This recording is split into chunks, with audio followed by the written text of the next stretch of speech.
Alors s'il y a bien une chose qu'on peut dire avec cette équipe sénégalaise, c'est que ça fait longtemps qu'on attend ce joueur capable de pouvoir succéder à Mané. Ce joueur capable de devenir le nouveau leader technique de cette équipe du Sénégal, la nouvelle star de cette équipe du Sénégal. Ce joueur capable de te faire des différences et de porter cette équipe du Sénégal comme le faisait Mané à l'époque où il était à son prime avec cette équipe sénégalaise. Et là je peux vous le dire les gars, je vous le dis droit dans les yeux. Aujourd'hui, le Sénégal a trouvé ce joueur. Le Sénégal a trouvé cette pépite.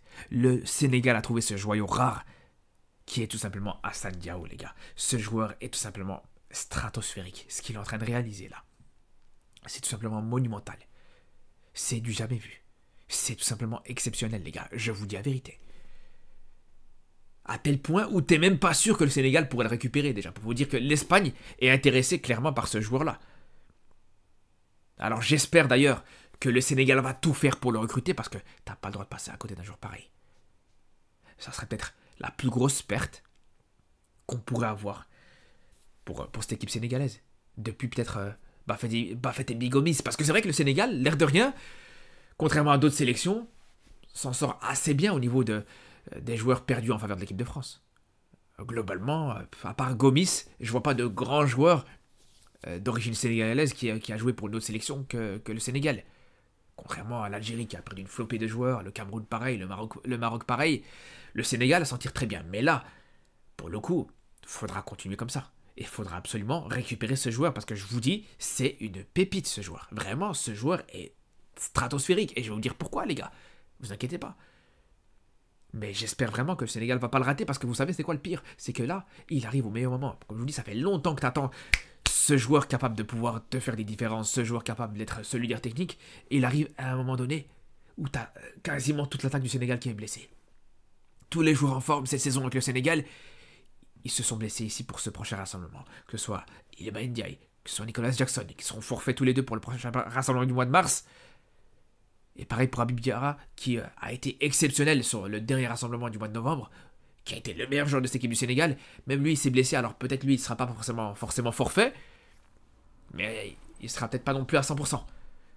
Et quand on connaît l'importance de ces matchs qu'attendent le Sénégal au mois de mars, contre le Togo et contre le Soudan qui est premier de ce groupe des qualifications pour la Coupe du Monde, et quand on connaît l'importance de ces matchs de qualification pour la Coupe du Monde, clairement, je vous dis la vérité, si ce joueur peut venir renforcer cette équipe sénégalaise, c'est le moment ou jamais, les gars. Vraiment, c'est le moment ou jamais.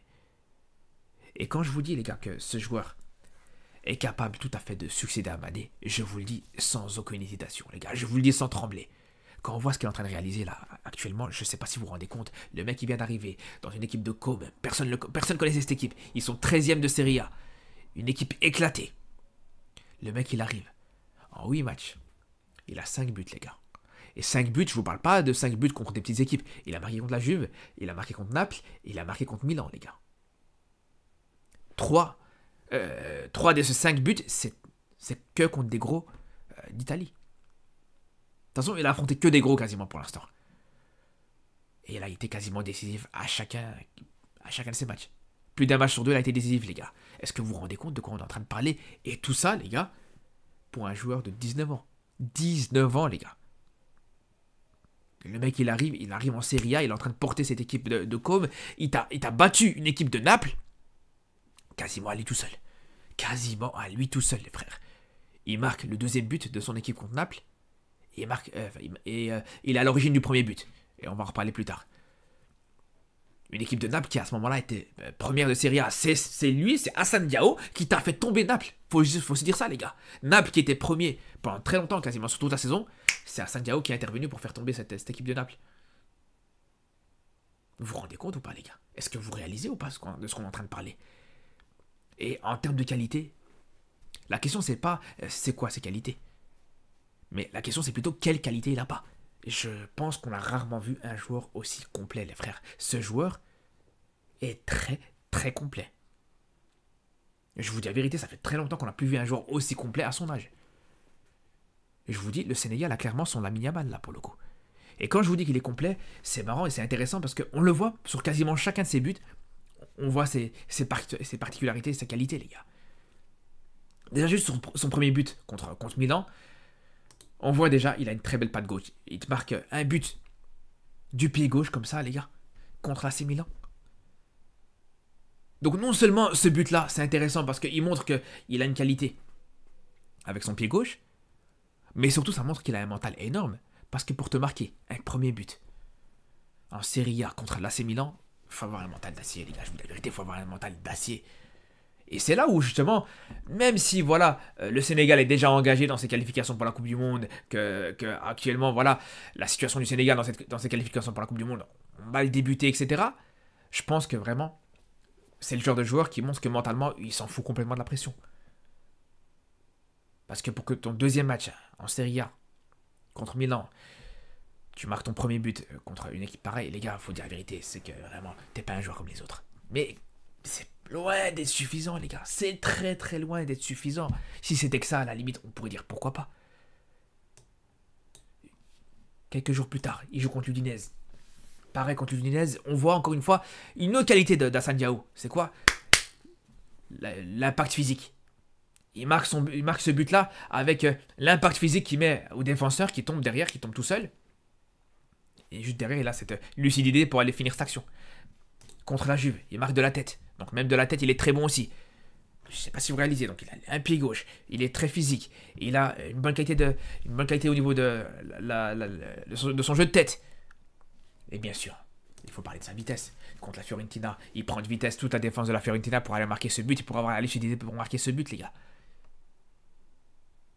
Ça vous suffit pas? Allez, on peut encore continuer. Frappe de l'extérieur de la surface contre Naples. Encore une fois, je vous rappelle, une équipe de Naples qui à ce moment-là était première de ce championnat de Serie A. Ça vous suffit pas? Dans le jeu sans ballon aussi, il est très bon. Très bon dans ses appels, dans la qualité de ses appels, mais aussi très bon dans l'aspect défensif et dans le pressing. Parce que sur le premier but que son équipe marque contre Naples, le but vient de lui, les gars. C'est lui qui va mettre la pression, qui va mettre le pressing sur la défense de Naples. Et ça commet une erreur et ça commet un CSC pour le Napoli, les gars. Est-ce que vous réalisez de quoi on est en train de parler, les gars? Vous réalisez de quoi on est en train de parler ou pas? Peut-être qu'il y en a certains au début de la vidéo qui m'ont pris pour un fou quand je disais ouais, ce joueur peut faire des grandes choses dans sa carrière, peut-être pourquoi pas remplacer Sadio Mané. Mais là, quand vous voyez ce que je suis en train de vous dire, au-delà des stats, parce qu'on pourrait dire ouais voilà, 5 buts en 8 matchs, ouais c'est bien beau, c'est une très belle stat, mais la manière avec laquelle il marque les buts. Des buts très variés à tous les niveaux. Encore une fois, on a dit pied droit, pied gauche, très belle frappe des deux pieds, très belle détente, très beau jeu dans le domaine aérien, vitesse exceptionnelle. C'est très rare de trouver un joueur aussi complet, les gars. Je sais pas si vraiment aujourd'hui, dans l'effectif sénégalais, il y a un joueur qui est aussi complet que ça. Vraiment, les gars, je vous dis la vérité, il n'y a pas un joueur aussi complet que ça dans cette équipe du Sénégal. Donc vraiment, je peux vous dire la vérité, les gars. Il faut tout faire pour le recruter. Moi, je vous dis, ce joueur-là, il faut absolument que le Sénégal le recrute. Et moi, c'est un joueur que je ne veux pas du tout voir dans cette équipe d'Espagne, les gars. Je vous dis la vérité. L'Espagne, ils sont déjà très bien. Ils ont déjà pris Nico Williams. Ils ont déjà pris Lamine Yamal, bien sûr. Je pense que c'est suffisant. Ils ont assez repris et ils sont assez récupérés de pépites et de talents au football africain, les gars. Mais je fais confiance à cette fédération sénégalaise et à Pape Thiaw pour récupérer ce joueur-là. Parce que jusqu'ici, je vous dis la vérité, jusqu'ici, le Sénégal n'a jamais fait de dinguerie. Jusqu'ici, il n'y a jamais eu d'erreur au niveau du Sénégal, entre guillemets, je dis bien entre guillemets, de recrutement. Et quasiment tous les binationaux, franco-sénégalais, hispano-sénégalais, ou en tout cas les binationaux de qualité, ils ont tous rejoint le Sénégal. Après, c'est vrai qu'il faut dire une chose, c'est vrai que globalement aussi, beaucoup de joueurs sénégalais ont été formés au Sénégal, n'étaient pas forcément binationaux, comme Mané n'était pas binational, il n'avait pas la nationalité française, pareil pour, si je dis pas de bêtises, Ismaïla Sarr, si je dis pas de bêtises aussi pour Idrissa Gueye, la plupart de ces joueurs-là, ils n'avaient pas d'autres nationalités. Peut-être les seuls exemples qu'on peut avoir récemment, c'est peut-être avec Iliman Ndiaye, qui était franco-sénégalais, et Koulibaly, qui était aussi franco-sénégalais. D'ailleurs, ce qui est marrant avec Koulibaly, et c'est quelque chose que personnellement je n'oublierai jamais, c'est que Deschamps voulait convoquer Koulibaly alors que Koulibaly était déjà international sénégalais et qu'il avait déjà fait son choix et qu'il avait déjà joué avec le Sénégal. Il avait dit ça en direct sur Canal+ à l'époque et franchement il s'est couvert de ridicule à ce moment-là. Mais c'est pour dire vraiment, pour toutes les mauvaises langues qui t'auraient clairement dit ouais Koulibaly jamais de la vie il aurait eu sa place en équipe de France, la preuve que si. La preuve que si les gars. Bref. En tout cas, on espère que ça va continuer sur cette lignée, tout simplement. Du côté du Sénégal, on va sur ça de très près. Et j'espère vraiment qu'on va pas être déçus, les gars, parce que ce jour-là, il peut te faire une différence énorme. Ce jour-là, il pourrait transcender cette équipe sénégalaise, les gars. Vraiment. Imaginez 2 secondes, on parle d'une équipe du Sénégal capable de battre, qui était capable de battre le Brésil, capable de faire des grandes choses en Coupe du Monde, qui était capable de gagner une CAN, qui est sur une série d'invincibilité dans les matchs officiels depuis très longtemps. C'est là où je vous dis, les frères, au bout d'un moment, pour moi, tu rajoutes un Hassan Diao, tu rajoutes un joueur avec une qualité pareille, avec une équipe qui a déjà énormément de qualité, les gars, faut s'en rappeler, parce on parle des Lamine Camara, on parle des Elmaï Ndiaye, on parle des... bref, Habib Bidara, bien sûr, t'as déjà énormément de qualité, tu rajoutes un Hassan Diao, jusqu'où pourra aller cette équipe sénégalaise? Je vous dis la vérité, les frères. Alors, c'est pas forcément une bonne nouvelle pour le Maroc et pour les autres équipes africaines, pour la prochaine CAN, bien sûr, parce que si t'as Hassan Diao qui rejoint cette sélection, je vous dis la vérité, les gars, très peu d'équipes africaines pourra bouger cette équipe sénégalaise, vraiment. Très très peu d'équipes africaines. Parce que déjà là, actuellement, sans lui, le Sénégal, c'est très costaud. Mais avec Hassan Diao, vraiment, je vous dis la vérité, ça va faire trembler plusieurs défenses en Afrique. Mais surtout, moi, je pense à la prochaine Coupe du Monde aussi.